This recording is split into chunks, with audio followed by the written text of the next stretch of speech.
kabakal. Andito na naman tayo sa school campus. Kahapon kasi hindi tayo nakapaglinis kasi walang pasok dahil sobrang ulan dito kahapon. Kaya ngayon medyo parang na yung panahon, maganda-ganda na. May pasok na. Linis tayo. Pero sa ngayon mga kabakal ay tapos na ako dito sa school building maglinis. Dito naman tayo sa likod magwawalis. Ayan o, kasi maraming kalat na mga dahon. Ayan o. Ayan. Kasi sobrang ulan at saka mahangin kahapon dito. Kaya naglaglagan yung mga dahon. Ayan o. Hanggang dun. Mga kabakal. So yun ang tatabawin natin ngayon. Ayan o.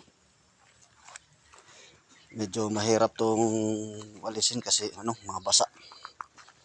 Pero okay lang, gawin lang natin yung trabaho natin. Okay, let's go. Walisin na natin mga kabakal para matapos.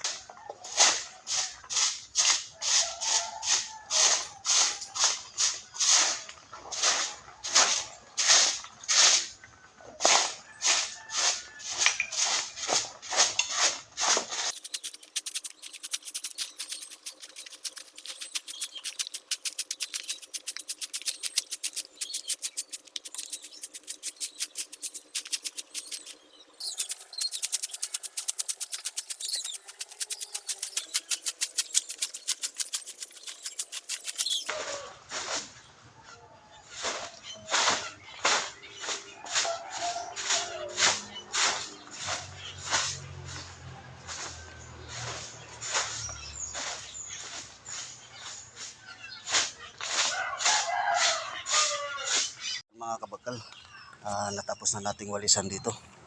At dito ko na lang inilagay sa may malaking punong kahoy. Dito ko itinambak, ayan. Saka yun. Okay na yan dito. Walisan na natin mga kabakal. Malinis na yan. At naitapon ko na yung basura dito sa trash can. Ayan. Ayan. Malinis na yan mga kabakal. Dito. Napalaban tayo ng gusto. Mahirap kasi walisin ng mga dahon kasi nakadikit sa lupa. Kasi mga basa. Kaya nahirapan tayo. Kaya ganito yung pawis natin, tagaktak.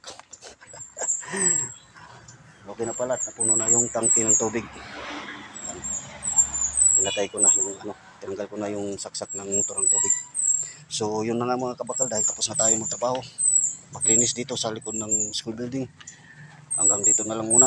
At maraming salamat sa panunood sa mga videos na ina-upload ko dito sa YouTube channel ko. Please like, share, and comment. At mag-subscribe na po kayo dito sa YouTube channel ko. At hit the notification bell para lagi tayong updated pag may mga bago tayong videos na i-upload. God bless you all. Ang babu.